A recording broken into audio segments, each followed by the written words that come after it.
Sir, ದೇಶದ ನ್ಯಾಯಾಂಗ ವ್ಯವಸ್ಥೆಯಲ್ಲಿ ಒಂದು ಆಗಬಾರ್ದಂತ ಘಟನೆ ಆಗಿದೆ. ಸಿಬಿಐ ಅವರ ಮೇಲೆ ವಿಚಾರಣೆ ನಡೀತಂತ ಸಂದರ್ಭದಲ್ಲಿ ಸುಳ್ಳು ಪ್ರಯತ್ನವನ್ನ ವಕೀಲರೊಬ್ಬರು ಮಾಡಿದ್ದಾರೆ. ಮತ್ತೆ ಸನಾತನ ಧರ್ಮಕ್ಕೆ ಸಿಬಿಐ ಅವಮಾನ ಮಾಡಿದ್ದಾರೆ ಅನ್ನುವಂತ ನಿಟ್ಟಿನಲ್ಲಿ ಈ ಒಂದು ಕೃತ್ಯ ಎಸಗಿದ್ದಾರೆ. ಘೋಷಣೆ ಕೂಗಿ ಅಲ್ಲ, ಫಸ್ಟ್ ಇದು ನಾಚಿಕೆಗೇಡ್ತಕ್ಕಂಥದ್ದು.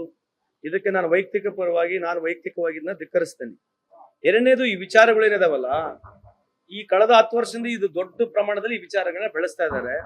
ಇದರಿಂದ ಏನ್ ದೇಶಕ್ಕೆ ಬಹಳ ದೊಡ್ಡ ಅನುಕೂಲ ಆಗಿಲ್ಲ. ಈ ಸನಾತನ ಧರ್ಮ ಆಗಿರ್ಲಿ, ಹಿಂದೂ ಧರ್ಮಗಳಾಗಿರ್ಲಿ, ಕ್ರಿಶ್ಚಿಯನ್ ಧರ್ಮ ಆಗಿರ್ಲಿ, ಮುಸ್ಲಿಂ ಧರ್ಮಗಳಾಗಿರ್ಲಿ, ಎಲ್ಲಾ ಧರ್ಮಗಳು ಈ ದೇಶದಲ್ಲಿ ಬಹಳ ವರ್ಷಗಳಿಂದ ಇದಾವೆ, ಸಾವಿರಾರು ವರ್ಷಗಳಿಂದ ಇದಾವೆ, ಇನ್ನ ಮುಂದೆನೂ ಹೋಗ್ತದೆ. ಆದ್ರೆ ದೇಶ ಯಾವ ದಿಕ್ಕಿನಲ್ಲಿ ಹೋಗ್ಬೇಕಂತಕ್ಕಂಥದ್ದು ಇವತ್ತು ಈ ದೇಶದ ಎಲ್ಲ ಯುವಕರು ವಿಶೇಷವಾಗಿ ಯೋಚನೆ ಮಾಡ್ತಕ್ಕಂಥ ಸಂದರ್ಭದಲ್ಲಿ ನಾವು ಬಂದು ಸಿಕ್ಕೊಂಡಿದ್ದೀವಿ. ಇದು ಒಂದು ಧರ್ಮನ, ಒಂದು ಜಾತಿನ ಸೀಮಿತ ಆಗಿರ್ತಕ್ಕಂಥ ದೇಶ ಅಲ್ಲ ಇದು. ಇವತ್ತು ಸಿಜೆ ಅವರು ನನ್ನ ಪ್ರಕಾರ ಮೊನ್ನೇನು ಒಂದು RSS ನ ಸಭೆಗೆ ಹೋಗಲ್ಲ ಅಂತ ಹೇಳಿರ್ತಕ್ಕಂಥ ಹಿನ್ನೆಲೆಯಿಂದ ಇದು ಆಗಿದ್ರೆ ಆಗ್ಬೋದಕ್ಕಂಥದ್ದು ನನ್ನ ಒಂದು ಅಭಿಪ್ರಾಯ. I could be wrong also, but ಇದು ಬಹಳ ಹೆಚ್ಚಾಗಿ ಪ್ರಮೋಟ್ ಮಾಡ್ತಕ್ಕಂಥದ್ದು, ಇದನ್ನ ತೋರ್ಸ್ಕೊಳ್ತಕ್ಕಂಥದ್ದು ಯಾವ್ದು ಹಿಂದೂ ಸಮಾಜ ಒಳ್ಳೇದಾಗ್ತಕ್ಕಂಥದ್ದಲ್ಲ. ಇದು ಹಿಂದೂ ಸಮಾಜದಿಂದ ಏನು ಲಾಭ ಪಡೆದು ರಾಜಕೀಯ ಲಾಭ ಪಡಿತಕ್ಕಂಥದ್ದು ಒಂದು ಷಡ್ಯಂತ್ರ ಕಳೆದ 10 ವರ್ಷ ನಡೀತಿದೆ, ಮುಂದೆನೂ ನಡೀತಾ ಇದೆ. ಅದಕ್ಕೆ ನಾನು ಮೊನ್ನೆ ಹೇಳ್ತಾ ಇದ್ದೆ, 25 ಲಕ್ಷ ಜನ ಹಿಂದೂಗಳು ಈ ದೇಶದಲ್ಲಿ ಪಾಸ್ಪೋರ್ಟ್ ಸರೆಂಡರ್ ಮಾಡಿ ಹೋಗಿದ್ದಾರೆ. ಸನಾತನ ಧರ್ಮದವರು ಅಂತ ಹೇಳ್ಬೋದು, ಹಿಂದೂ ಸಮಾಜದ ಹಿಂದೂ ಧರ್ಮದವರು ಅಂತ ಹೇಳ್ಬೋದು. ಇದ್ರ ಬಗ್ಗೆ ಚರ್ಚೆ ಆಗಲ್ಲ. ಅದಕ್ಕೆ ಇದು ದೊಡ್ಡ ಪ್ರಮಾಣದಲ್ಲಿ ವ್ಯಾಪಕವಾಗಿ ಚರ್ಚೆ ಆಗ್ಬೇಕು. ಇವತ್ತೇನು ಈ ರೀತಿ ಒಬ್ಬ ಸಿಜೆ ಅವರಿಗೆ ಈ ರೀತಿ ಮಾಡಿರ್ತಕ್ಕಂಥ ಒಬ್ಬ ಸನಾತನ ಧರ್ಮನೇ ಇದಾನೆ, ಎಲ್ಲಾ ಸನಾತನ ಧರ್ಮದವ್ರು ಹಿಂಗಿರ್ತಾರಂತಲ್ಲ, ಇಂಥವ್ರನ್ನ ಹುಡುಕಿ ತಕ್ಕ ಪಾಠವನ್ನು ಕಲಿಸ್ಬೇಕು. ಕಾನೂನಾತ್ಮಕವಾಗಿ ಏನು ಸಜಾ ಕೊಡ್ಬೇಕು ಅವ್ರನ್ನ ಕೊಡಬೇಕಾಗಿದೆ. ಇದು ಇಡೀ ದೇಶದ ಯುವ ಜನತೆ ಇದನ್ನ ಜಾಗೃತರಾಗಬೇಕು. ಈ ದೇಶದಲ್ಲಿ ಎಲ್ಲರಿಗೆ ಸ್ವಾತಂತ್ರ್ಯ ಇದೆ, ಎಲ್ಲರಿಗೆ ಅಭಿಪ್ರಾಯಗಳಿದೆ. ಸಂವಿಧಾನದಲ್ಲಿ ಎಲ್ಲಾ ಜಾತಿ ಜನಾಂಗದವರು ಒಂದಾಗಿರ್ತಕ್ಕಂಥ ಈ ನಮ್ಮ ದೇಶದ ಸಂವಿಧಾನಕ್ಕೆ ಗೌರವವನ್ನು ಕೊಡ್ತಕ್ಕಂಥದ್ದಾದ್ರೆ ಮಾತ್ರ ನಮಗೆ ಈ ದೇಶ ಮುಂದೆ ಹೋಗ್ಲಿಕ್ಕೆ ಸಾಧ್ಯತೆ ಅಂತ ತಮ್ಮಲ್ಲಿ ಹೇಳಿಕ್ಕೆ ಇಚ್ಛೆ ಬಯಸ್ತೇನೆ.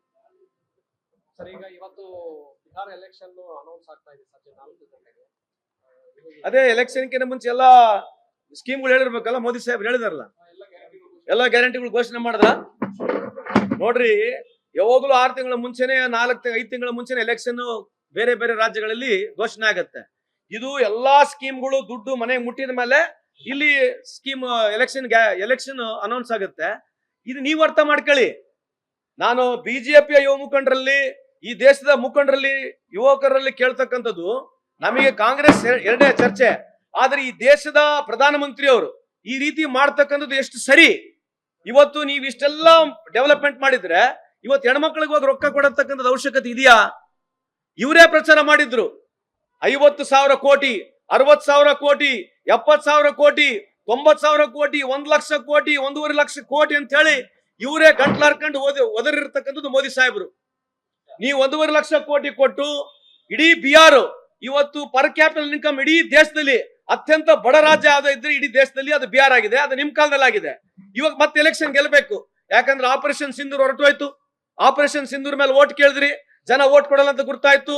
ಓಟ್ ಚೋರಿ ಬೈಲಿಗೆ ಬಂತು, ಅದರಿಂದ ಓಟ್ ಸಿಗಲ್ಲ ಅಂತ ಗುರ್ತಾಯ್ತು. ಇವಾಗ ಹೊಸದಾಗಿ ಏನ್ ಪ್ರಾರಂಭ ಮಾಡ್ಬೇಕು? ಅವ್ರು ತಾಯಿದು ಅಂತಂದ್ರು, ತಾಯಿ ಹೋಗಿ ಅಲ್ಲಿ ಏನ್ ಮಾಡಿದ್ರಲ್ಲ, ಅದೆಲ್ಲ ತಾಯಿ ಅವಮಾನ ಮಾಡಿದ್ರ ಅಂತ ಹೇಳಿ ಅಲ್ಲೇನ ಮೊನ್ನೆ ಪಿಂಡದಾನ ಮಾಡಕ್ ಹೋದ್ರಲ್ಲ, ಅದ್ರದೊಂದು ಪ್ರೋಗ್ರಾಮ್ ಆಯ್ತು.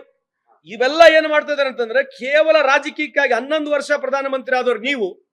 ದಯಮಾಡಿ ಬಿಜೆಪಿ ಮುಖಂಡರಲ್ಲಿ, ಯುವಕರಲ್ಲಿ ಕೇಳ್ತೀನಿ, ಈ ದೇಶದ ಪ್ರಧಾನಮಂತ್ರಿ ಅವರು ಒಂದು ಪ್ರೆಸ್ ಮೀಟ್ ಮಾಡಕ್ ಹೇಳಿ. ದಯಮಾಡಿ 11 ವರ್ಷ ಆಗಿದೆ ಪ್ರಧಾನಮಂತ್ರಿ ಮೋದಿ ಸಾಹೇಬ್ರೆ, ನಿಮಗೆ ಕೈ ಮುಗಿದು ಮನವಿಯನ್ನು ಮಾಡ್ಕೊಳ್ತೀವಿ, ಈ ದೇಶದ ಜನತೆಗೆ ಒಂದು ಸಲ ಪ್ರೆಸ್ ಮೀಟ್ ಮಾಡಿ. ಯಾಕೆ ಮಾಡ್ತಾರೆ ನೀವು ಪ್ರೆಸ್ ಮೀಟು ಅಂತಕ್ಕಂಥದ್ದು ಮೊದಲನೇ ಪ್ರಶ್ನೆ. ಎರಡನೇದು ಉದ್ದೇಶ, ಕೇಂದ್ರದ ಸರ್ಕಾರದಲ್ಲಿ ಇರ್ತಕ್ಕಂಥ ಮೋದಿ ಸಾಹೇಬ್ರು ರಾಜ್ಯ ಚುನಾವಣೆಗಳನ್ನ ಬಹಳ ಪರ್ಸನಲ್ ಆಗಿ ತಗೊಂಡು ಪ್ರಪಗಂಡ ಮಾಡ್ಕೊಂಡು ಪಬ್ಲಿಸಿಟಿ ಮಾಡ್ಕೊಂಡು ನೀವು ಗೆಲ್ಬೇಕನ್ನೋದು ಒಂದೇ ಒಂದು ಉದ್ದೇಶ ಬಿಟ್ರೆ ಬೇರೆ ಯಾವ್ದು ಉದ್ದೇಶ ಇಲ್ಲ. ಆಯ್ತು, ನಿಮ್ ನೇತೃತ್ವದಲ್ಲಿ ಬಹಳಷ್ಟು ಚುನಾವಣೆಗಳನ್ನ ನೀವು ರಾಜ್ಯದಲ್ಲಿ ಗೆದ್ದಿದ್ದೀರಿ. ಯಾವ ರಾಜ್ಯದ ಒಂದು ಇತಿಹಾಸವನ್ನು ತೆಗೆದು ನೋಡ್ರಿ, ಯಾವ ಮೆರಿಟ್ ಮೇಲೆ ನೀವು ಇವತ್ತು ಓಟ್ ಕೇಳ್ತಾ ಇದ್ದೀರಿ? ಯಾವತ್ತೂ ಮೆರಿಟ್ ಇಲ್ಲ. ಹಿಂದೂ ಮುಸ್ಲಿಮು ಈ ತರದ ಫ್ರೀ ಸೋಪು ನೀವು ಲಾಸ್ಟ್ ಮೂಮೆಂಟ್ ಎಲೆಕ್ಷನ್ ಕೊಟ್ಟು ದುಡ್ಡನ್ನು ಕೊಟ್ಟು ನೀವು ಗೆಲ್ತಾ ಇದ್ದೀರಿ. ಇದು ಬಿಟ್ರೆ ನಿಮ್ಮ ಸಾಧನೆ ಈ ದೇಶಕ್ಕೆ ಬಿಜೆಪಿಯ ಪಕ್ಷ ನರೇಂದ್ರ ಮೋದಿ ಸಾಹೇಬರ ಸಾಧನೆ ಈ ದೇಶಕ್ಕೆ 0 ಇದೆ ಅಂತ ಹೇಳಲಿಕ್ಕೆ ಇಚ್ಛೆ ಬಯಸ್ತೀನಿ ನಾನು. ಲೇಟೆಸ್ಟ್ ಹಾಗೂ ಇಂಟ್ರೆಸ್ಟಿಂಗ್ ಸುದ್ದಿಗಳಿಗಾಗಿ ಬಾಸ್ ಟಿವಿ ಕನ್ನಡ ಚಾನೆಲ್ನ ಸಬ್ಸ್ಕ್ರೈಬ್ ಮಾಡಿ, ಹಾಗೆಯೇ ಬೆಲ್ ಐಕಾನ್ ಪ್ರೆಸ್ ಮಾಡಿ.